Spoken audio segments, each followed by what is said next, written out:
Selamat siang investor, kembali bersama Semelina dari Maxco Future News. Pada kesempatan kali ini kita akan membahas berita seputar indeks saham, forex dan juga komoditas. Dimulai dari Bursa Wall Street, rata-rata indeks utama Wall Street berakhir bervariasi pada akhir perdagangan Selasa waktu setempat atau Rabu dini waktu Indonesia Barat karena investor mencerna banyak data ekonomi. Di sisi lain, pandemi COVID-19 masih menjadi perhatian para investor lantaran mempengaruhi gerak pasar saham Amerika Serikat.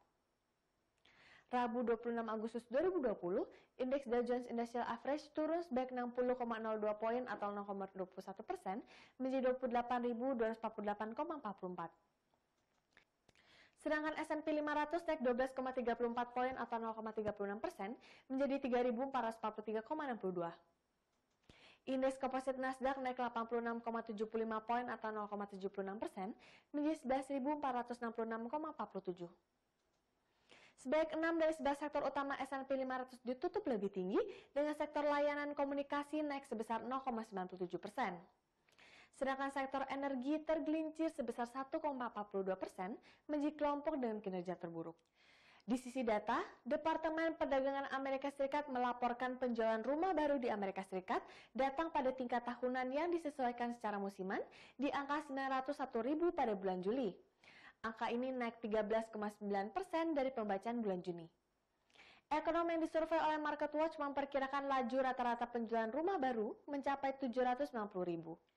Indeks keyakinan konsumen Amerika Serikat turun menjadi 84,8 pada bulan Agustus dari 91,7 di bulan sebelumnya karena orang Amerika mengkhawatirkan prospek ekonomi. Angka tersebut tidak mencapai konsensus pasar. Kemudian Wall Street juga memperhatikan hubungan antara Amerika Serikat dengan China. Sementara itu, risalah Federal Reserve menunjukkan pejabat The Fed percaya bahwa ketidakpastian seputar prospek ekonomi Amerika Serikat tetap sangat tinggi dengan pergerakan ekonomi akan sangat bergantung dengan arah COVID-19.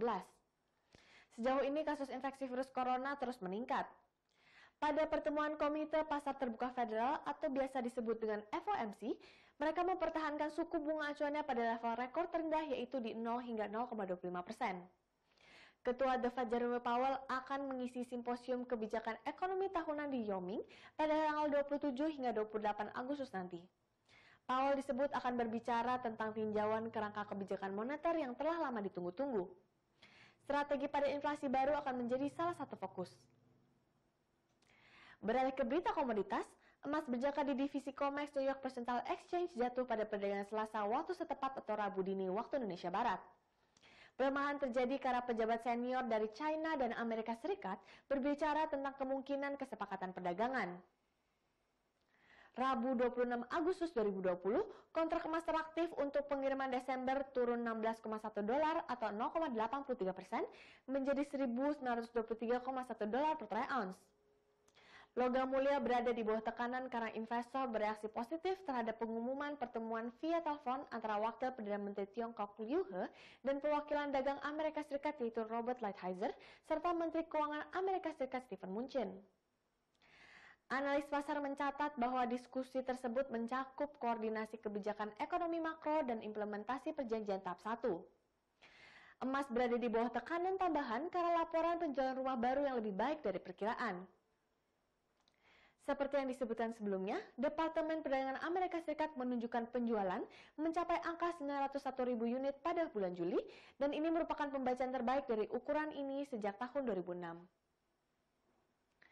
Jelang pertemuan tahunan Simposium Jackson Hole, emas tampak stabil dalam range terbatas.